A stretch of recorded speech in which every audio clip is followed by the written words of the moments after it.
Awas ya. Jadi saya mau sampaikan sesuatu yang sangat penting sekali. Hati-hati ya. Dan menariknya, ada orang-orang yang secara dia tidak sadar nih. Dia tidak sadar. Dia menjadikan pengaruh-pengaruh setan sebagai bimbingan untuk melakukan aktivitas. Ada orang-orang yang tersesat dalam amalannya saat hidup di dunia. Dan dia mengira dia sedang melakukan perbaikan, kebaikan-kebaikan. Jadi ada orang yang digoda oleh setan, godaannya ini, mohon maaf ya, bukan pada aspek dunia, tapi masuk pada aspek urusan-urusan agama. Quran surah 7 ayat 31 itu, ya bani Adam khudhu zinatakum inda kulli masjid. Ya bani Adam la yaftinnakumus syaitan. Ya bani Adam, anak cucunya Adam. Karena itulah kemudian ketika orang-orang mulai banyak keturunan Adam saling berselisih, ada yang saling melukai.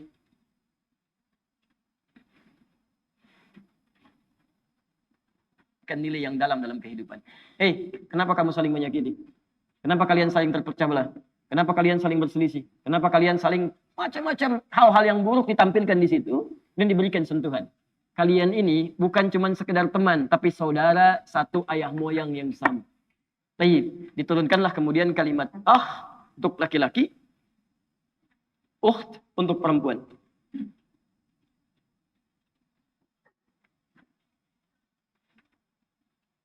Kalau Anda ingin jadikan misalnya teman saya, saudara saya atau saudari saya, ingat kalau disebutkan konsekuensinya bukan cuma jadi teman. Tapi Anda perhatikan orang itu seperti Anda perhatikan saudara seayah Anda. Itu dalam bahasa Arab disebut demikian. Jadi kalau Anda misalnya panggil teman Anda, ya ya, tidak dengan kata sahib, ya sadiq, ya tapi di Arab manggil Anda ya atau ya akhi misalnya kan? Tayyib. Maka itu artinya dia memberikan perhatian kepada Anda seperti dia berikan perhatian kepada saudara sebapanya. Paham ya? Jadi kalau Anda punya adik sebapa langsung misalnya kan, Anda berikan perhatian, Anda berikan nasi, bahkan Anda lapar, dia lapar, Anda berikan terhadap dia dulu misalnya. Kemudian ada kalimat ini Anda munculkan, maka sifat-sifat itu Anda hadirkan dalam kehidupan. Paham? Kalau laki-laki dipanggil kalau menunjuk kepada kita, saya misalnya, maka tambah i di ujungnya. Ya, cepat ya. Ditambah ya di ujungnya. Jadi akhi misalnya. Akhi, saudara saya. Teman saya. Jika Anda panggil ya akhi, teman saudara saya. Itu artinya Anda siap memberikan perhatian kepada dia seperti Anda memperhatikan saudara sekandung Anda. Paham sampai sini? Perempuannya misalnya ukht. Ditambah ya di ujungnya. Jadi ukhti. Kan? Saudari saya. Seperti saya perhatikan adik sebapa saya. Jelas ya? Jadi kalau Anda ingin jadikan kepemilikan dekat dengan Anda, tinggal tambah i di ujungnya. Kolam, pulpen, spidol. Spidol saya, tinggal tambah i. Kolami, bait, rumah. Rumah saya. Baiti, gampang kan? Buku, kitab. Buku saya.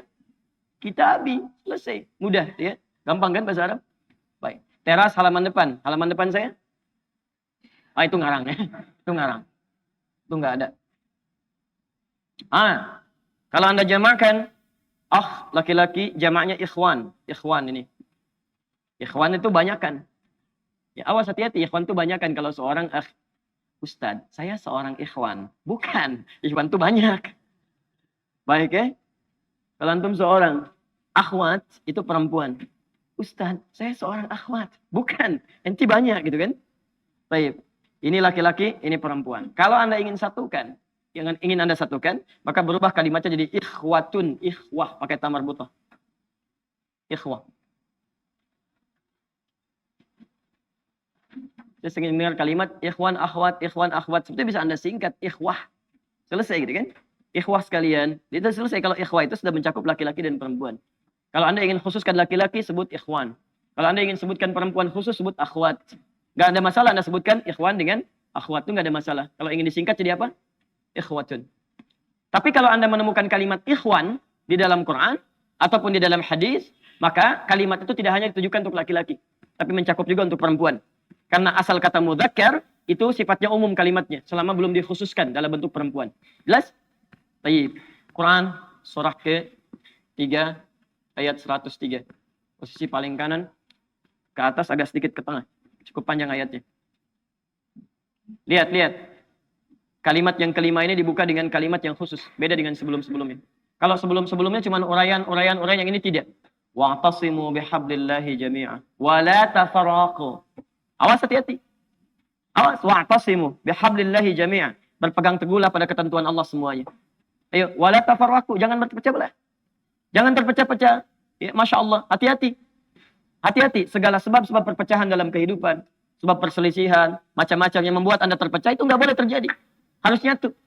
Dan yang paling indah, itu nanti di tengah-tengah Anda temukan. Fa'asbahtum bini'matihi ikhwana. Dengan nikmat-nikmat Allah itu, antum telah dijadikan sebagai ikhwan dalam kehidupan. Ini mencakup baik laki-laki atau perempuan.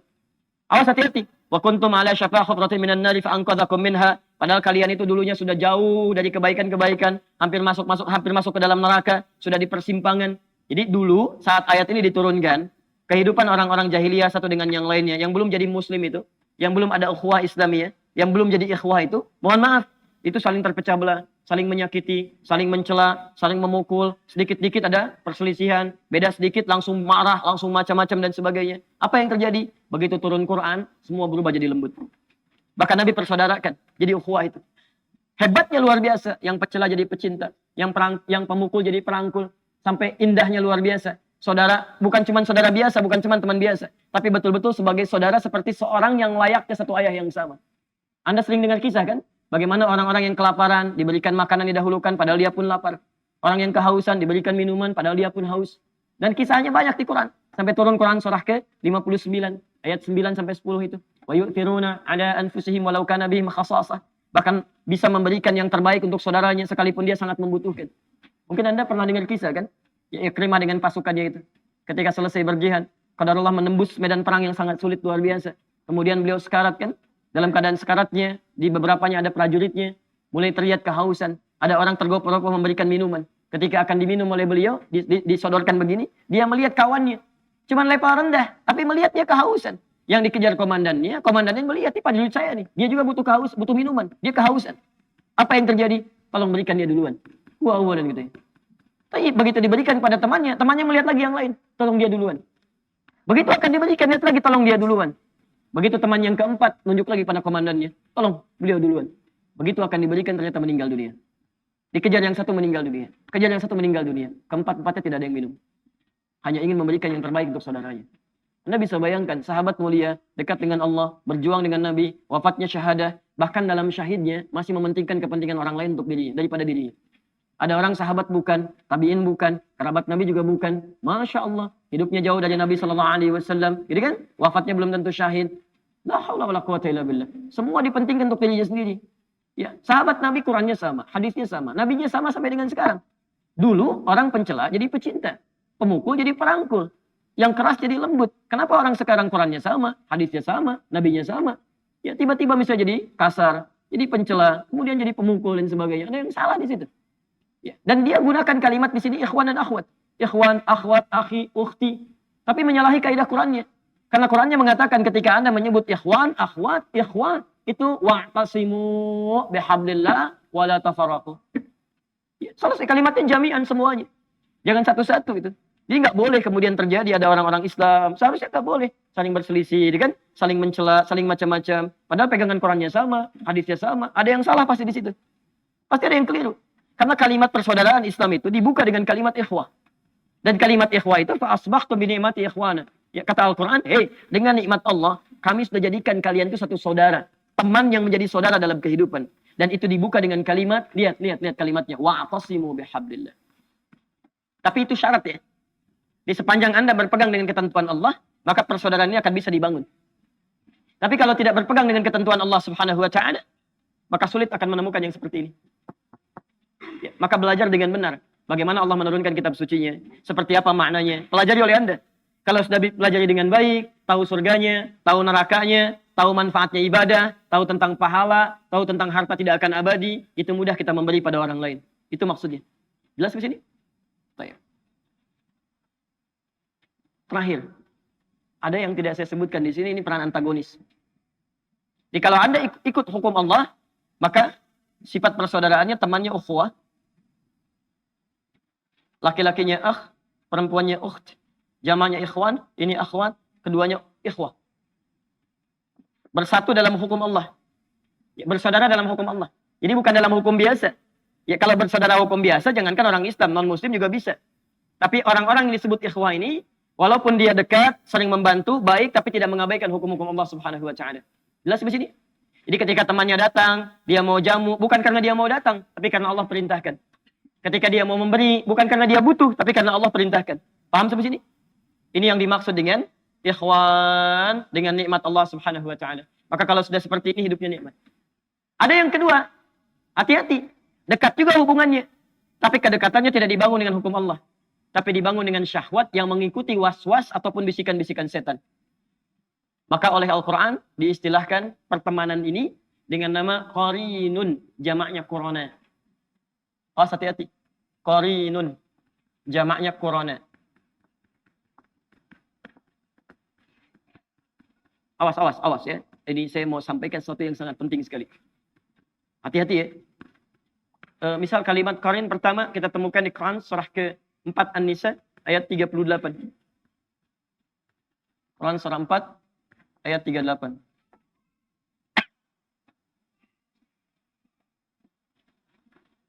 Sudah? Wa may yattakhidhish syaitanu lahu qarinan fasa'a qarina. Ya. Quran surah 4 An-Nisa ayat 38. Posisi paling kanan sebelah atas. Kemudian ada juga di Az-Zukhruf, Quran surah 43. Az-Zukhruf.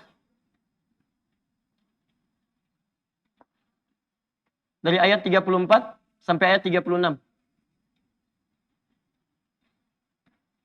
Qur'an itu ada di Quran surah Fussilat. Fussilat ayat 25. Ini jamaknya Qur'an, ya. Quran surah Fussilat ayat 25.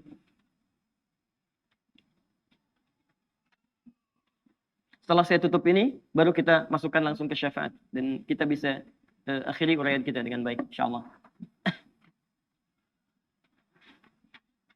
Jelas sampai sini? Halo, jelas? Belum saya terangkan. Bagaimana bisa jelas? Belum saya terangkan. Kalau sudah jelas, saya selesai gitu kan? Baik. Apa itu qarin? Qarin itu asalnya dari kata al-qarnu.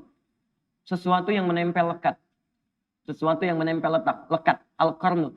Ya, tanduk kerbau itu disebut dengan kornun. Kornul jamus. Kornun, nempel dia. Ya. Kalau ada teman yang selalu lekat, memberikan pengaruh gitu kan, sampai nempel betul, gak mau terpisahkan. Tapi itu kemudian berubah katanya dari kornun menjadi korinun. Korinun. Nah, ada orang-orang yang menjadikan setan sebagai teman dekatnya. Dan setan gak mau berpisah dengan dia. Hati-hati ya. Makanya nanti, kenapa setan disebut dengan korin? Karena setan itu selalu pengen lekat dengan manusia, seperti tanduk nempel pada kerbau. Ya, dia dekatin terus. Dan selalu membisikkan yang buruk-buruk. Ya, yang buruk-buruk, memberikan was-was, macam-macam, ya, dan sebagainya. Dan menariknya, ada orang-orang yang secara dia tidak sadar nih. Dia tidak sadar. Dia menjadikan pengaruh-pengaruh setan sebagai bimbingan untuk melakukan aktivitas. Tapi kalau pada yang nampak jelas haramnya, barangkali itu mudah dihindari. Ya, setan katakan, misal ya, sedang azan berlangsung, Allahu Akbar, Anda diajak untuk berlaku maksiat, bisa kan? Lakukan ini, Anda bisa mudah tolak itu. Tapi yang tidak mudah untuk dilakukan adalah, awas, ketika dia mulai menggoda masuk pada wilayah agama. Apa diantaranya? Misal, saya berikan beberapa gambaran. Quran surah ke-18 ayat 103 sampai 104. Posisi paling kiri di pertengahan. Awas, disebut dengan dhalla sa'yuhum fil hayatid dunya wa hum yahsabuna annahum yuhsinuna sun'a. Ada orang-orang yang tersesat dalam amalannya saat hidup di dunia dan dia mengira dia sedang melakukan kebaikan. Jadi ada orang yang digoda oleh setan, godaannya ini mohon maaf ya, bukan pada aspek dunia, tapi masuk pada aspek urusan-urusan agama. Tuntunan syariat. Misal, ya, Anda didorong untuk umrah berkali-kali, haji berkali-kali misalnya kan, padahal di sekitaran Anda ada orang-orang yang sangat membutuhkan, ya, ada orang fakir yang kehilangan mata pencahariannya, ada orang yang putus sekolah, ada macam-macam, bahkan Allah tempatkan Anda di lingkungan yang memang butuh perhatian. Tapi Masya Allah, Anda jadikan itu sebagai kenikmatan. berangkat lagi, kasih cerita lagi. Sementara di sekitaran Anda sangat mengharapkan dan berdoa kepada Allah, ya Allah, mudah-mudahan si fulan perhatikan saya. Hati-hati. Bila terjadi seperti demikian, orang-orang yang gemar melakukan ibadah dengan kesenangan dan lupa dengan sekitaran sebagai prioritas, itu bagian dari godaan setan. Hati-hati. Jangan-jangan antum sibuk umrah, sibuk haji hanya untuk kesenangan aja. Berangkat lagi ya. Itu setan sudah masuk.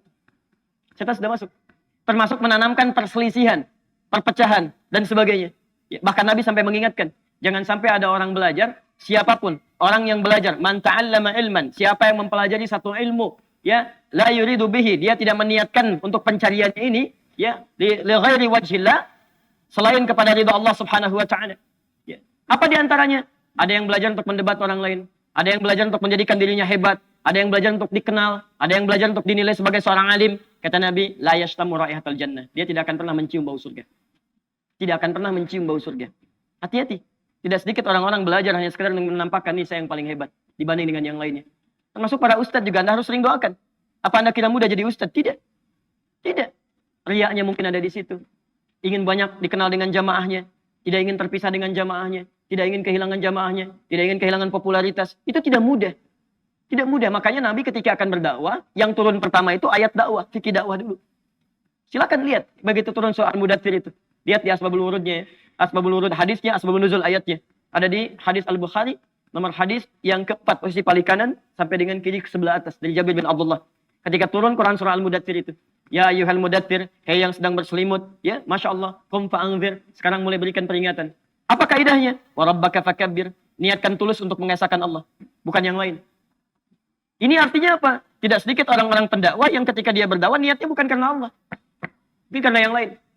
Wa thiyabaka fatahhir, perbaiki penampilan. Wa rujja fahjur, hindarkan kata-kata yang buruk, yang kotor. Ya, betapa banyak orang-orang berdakwah menggunakan kalimat-kalimat kotor. Ada yang jorok, ada yang mengarang ceritanya untuk membuat orang lain tertawa. Tidak sedikit yang menjauhkan dari Allah. Semua agama itu sama, menuju pada Tuhan yang sama. Masya Allah, Nabi berjuang lebih daripada 20 tahun. Berjuang untuk menegakkan kalimat tauhid. Untuk membedakan ini Allah, ini bukan. Ini yang layak untuk disembah, ini dijauhi. Tiba-tiba datang orang, membawa gelar tertentu. Ya, menyebut dirinya ustadz, macam-macam. Mengatakan semua agama sama. Bahkan ada yang masuk ke tempat ibadah orang lain, mencela saudaranya semuslim. Mengatakan ini keindahan Islam. Anda siapa sebetulnya? Ini kan aneh. Ini keindahan Islam, tapi mencela saudaranya di tempat ibadah orang lain. Kurang sehat barangkali orang itu. Terlampau lelah mungkin. Ya. Jadi ada yang salah teman-teman. Ada yang keliru gitu kan. Makanya coba cek. Ya, coba cek. Kalau Anda belajar pada sesuatu yang membuat Anda jauh dari agama, termasuk nanti lihat ayat itu akan turun deh. Akan turun ya. Termasuk ada orang yang dikaburkan dalam urusan agama, dia merasa benar padahal banyak salahnya. Ya, banyak salahnya. Saya berikan gambaran sederhana ya. Ketika Anda belajar Islam, tapi tidak membuat Anda tenang pada kepribadian Anda, itu ada yang salah di situ. Pasti ada yang salah. Anda belajar Islam, tapi semakin jauh dari Allah, nggak tenang, atau sibuk mikirin orang lain misalnya, itu pasti ada yang keliru. Ya surga sendiri aja belum jelas, udah mikirin orang lain. Ada yang fatal di situ. Nah, itu yang disebut dengan qarin. Nah, sekarang kita kembalikan, saya akhiri di sini. Siapa teman yang bisa memberikan syafaat? Dari semua teman ini, yang 5 ini, selain itu yang 1, siapa teman yang bisa memberikan syafaat? Halo? Saya ulang, siapa teman yang bisa memberikan syafaat? Wallahu alam nggak ada di sini, cuma 5 ini. Baik. Nah, mari kita lihat ya. Di antara teman yang bisa memberikan syafaat, coba kita hapus dulu sebentar ya. Baik. Boleh saya hapus yang ini? Alhamdulillah. Saya berakhir di sini, kita ambil hadis sekarang ya. Hadis riwayat Muslim. Nomor hadis 183 dari sahabat Abu Sa'id Al-Khudri. Dan kita berakhir di sini. Radhiyallahu ta'ala anhu. Sudah? Saya perhatikan. Ini tafsir dari Quran surah ketiga ayat 103. Ini tafsirnya. Kalau Quran surah 3 ayat 103, mana yang disebutkan di antara kelima ini? Apakah Zamil, Sadiq, Sahib, Karim, atau Ikhwan? Ikhwan. Quran surah 3 ayat 103, posisi paling kanan dari sebelah atas sampai dengan ke tengah. Fa asbahtum bi ni'matihi ikhwana. Bukan ashab, bukan karoma, bukan asdiqa, tapi ikhwan. Ini poinnya. Yuk, sekarang kita lihat tafsirnya. Itulah sebabnya nanti banyak dipopulerkan panggilan ikhwan, akhwat, ikhwah, akhi, ukhti. Sebetulnya sasarannya ini. Ini poinnya. Ya. Bismillah. Qala Rasulullah sallallahu alaihi wasallam, bersabda Rasulullah sallallahu alaihi wasallam fi marwahu Abu Sa'id Al-Khudri, pada hadis yang diriwayatkan oleh sahabat Abu Sa'id Al-Khudri radhiyallahu taala anhu, qala, beliau menyampaikan, qala Rasulullah sallallahu alaihi wasallam bersabda, lihat kalimatnya, bima makna. Lihat, saya langsung ke ujung hadisnya saja karena ini cukup panjang sekali. Hatta idza khalasal muslimuna, hatta idza khalasal mu'minuna minan nar. Sampai ketika orang-orang beriman diselesaikan urusannya dari neraka. Maksudnya hisab. Ya, saat dihisab dan dipisahkan nih. Orang beriman semua sudah masuk surga. Siap masuk surga semua. Ya. Yang buruk-buruk masuk neraka. Dah masuk ke neraka. Jadi kalau amalan Anda misalnya 50,001%. Masya Allah. Maka Anda masuk ke dalam surga insya Allah. Lebih banyak amal baiknya. Tapi kalau amalan jelek Anda misalnya 50,001%. Amal baiknya 49,99. Masuk kemana? Neraka. Walaupun cuma 0,01%. Yang jadi masalah sekarang 50%. Amal baik 50, amal jelek 50. Masuk kemana? Baik. Nah itu belum ke surga dan tidak ke neraka. Lihat kalimat saya. Belum ke surga, tidak ke neraka. Disimpan di tempat yang tinggi. Yang bisa teramati keduanya. Bisa melihat ke surga, bisa terdengar jerit neraka. Kalau lihat udah nggak kuat ke neraka. Terdengar jerit neraka. Ya, itu disebut dengan a'raf namanya. Tempat tinggi yang bisa melihat keduanya. Disebut a'raf. Ya, makanya ada Quran surah Al-A'raf. Anda baca dari ayat 45-nya sampai dengan ayat ke-50-nya. Ada ashabul a'raf yang belum ke surga dan sangat ketakutan mendengar jerit-jerit neraka sehingga ingin mengharapkan rahmat Allah Subhanahu wa taala. Dia akan ditempatkan di situ di tengah-tengah nanti sampai selesai hisab. Begitu selesai hisab, dia memohon rahmat Allah, diberikan rahmat Allah, baru kemudian dimasukkan ke dalam surga. Kalau hisabnya misalnya berlangsung selama sehari, maka 1000 tahun dia nunggu di situ. Tayyib. Hatta idza khalasal mu'minuna minan nar. Sampai ketika orang-orang beriman itu ya, mulai diselesaikan dari urusan nerakanya. Tayyib, sudah mulai masuk ke dalam surga. Ini sudah selesai, mau masuk ke dalam neraka. Dan dimasukkan, masuk semuanya. Apa yang terjadi? Ma minkum min ahadin bi ashaddi munasyadatan lillahi fi istiqsa'il haqqi li ikhwanihi tayyib minal mu'minin lillahi minal mu'minin. Anda tidak akan temukan pada saat itu situasi saat orang-orang beriman akan masuk ke dalam surganya. Sementara yang neraka sudah dihukum di situ. Sudah banyak yang dihukum, sudah macam-macam masuk. Ini sudah mulai mau selesai, tiba-tiba ada orang-orang yang mengadu kepada Allah Subhanahu wa taala, memohon dengan sangat. Nabi katakan Anda tidak akan pernah temukan orang yang paling banyak kuat permohonannya kepada Allah. Memelas dengan tulus. Asyaddu munasyadatan. Munasyadah itu sesuatu yang dimohonkan dengan sangat. Ya Allah, mohon. Mohon ya. Fawalladzi nafsi biyadi. Sampai Nabi berkata, maka demi Allah yang jiwaku ada di tangannya. Ini Nabi bersumpah dengan jiwanya. Tidak pernah ada kalimat dalam hadis, ya, kalimat seperti ini kecuali menunjukkan itu sangat serius. Ingat, sangat serius. Dan ada sesuatu yang penting di dalamnya. Nabi serius menyampaikan ini. Kita jangan anggap bercanda gitu kan. Falladzi nafsi biyadi. Maka demi jiwaku yang ada di tangan Allah Subhanahu wa taala yang bisa diwafatkan kapan saja. Lihat kalimatnya. Fayaqulu, maka mereka berkata, maka mereka berkata, ya Rabbuna, wahai Rabb kamu, wahai Rabb kami yang tengah merawat kami di dunia, memberikan kecukupan, memaafkan kami, mengampuni kami dan memberikan nikmat surga sekarang. Wa ya Rabbuna, ya wahai Rabb kami, hum ashabuna. Mereka ada di antara teman-teman kami. Dalam kalimat yang lebih kuat, kalimat yang menggunakan ikhwan. Hum ikhwanuna. Hum ikhwanuna. Mereka saudara-saudara kami, ya Allah. Hum yasumuna ma'ana. Ada orang-orang yang berpuasa bersama kami saat di dunia. Yusalluna ma'ana. Kanu yusalluna ma'ana. Mereka sholat bersama kami saat di dunia. Jadi, tiba-tiba ada sekelompok ikhwan yang datang kepada Allah. Yang kehilangan saudaranya. Kok nggak ada di surga gitu kan? Ketika dia mau berangkat.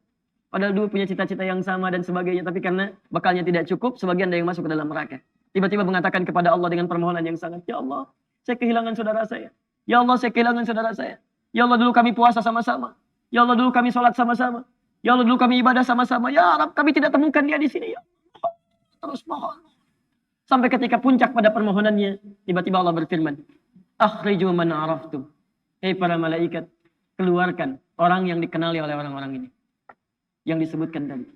Keluarkan mereka dari neraka. Tiba-tiba dikeluarkan. Bertemulah orang-orang ini dengan temannya. Sampai Allah kemudian dengan rahmatnya katakan lagi, akhriju man kana fi qalbihi mithqala dzarratin minal iman. Keluarkan sampai yang ada titik terkecil iman dalam hatinya, keluarkan dari neraka. Bahkan hadis ini ada di Al-Bukhari nanti, ya ada di Al-Bukhari nomor hadis ke-14 posisi paling kiri sebelah bawah, ya. Tayyib, sampai mereka kemudian dikeluarkan dalam keadaan gosong, sudah mulai terbakar habis dan dimasukkan ke dalam surga kemudian. Setelah selesai hisabnya di dalam nerakanya, dikeluarkan dari situ. Jadi ada orang-orang yang dengan syafaat temannya bisa keluar dari neraka, masuk ke dalam surga, ada yang sama sekali tidak membantu itu. Ya, dosa-dosa yang begitu besar tidak bisa keluar dan kekal dia di dalam neraka. Walaupun dia merasa beriman kepada Allah, tapi digugurkan keimanannya dengan ibadah-ibadah yang melanggar ketentuan Allah. Seperti syirik dan sebagainya.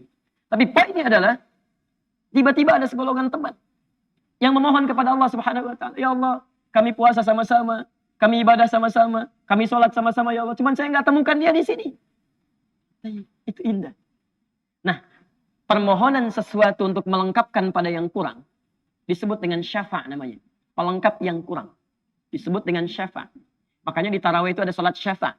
Antum salat 11 rakaat. 2 rakaat penyempurnanya yang ke-10 disebut dengan syafa'. 1 rakaat akhirnya disebut dengan witir. Ya, ada teman yang merasakan ada yang kurang nih ya Allah. Begitu saya masuk, teman saya nggak ikut. Saya ingin dilengkapi dengan itu ya Allah.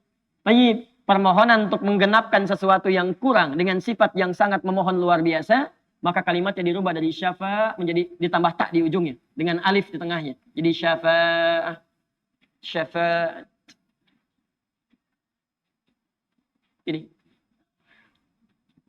syafa'atun.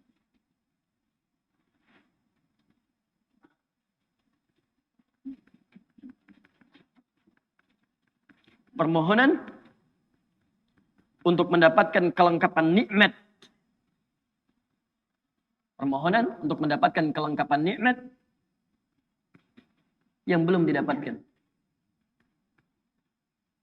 Baik. Saya mau akhiri ya, karena ini sebenarnya tidak banyak bahasannya. Siapa orang-orang ini? Itu yang disebut dengan ikhwan. Makanya ketika ayat Qur'annya mengatakan wa kuntum ala syafa hufratin minan nari fa anqadhakum minha. Dan kalian sudah ada bahkan yang sudah mau di bibir neraka itu.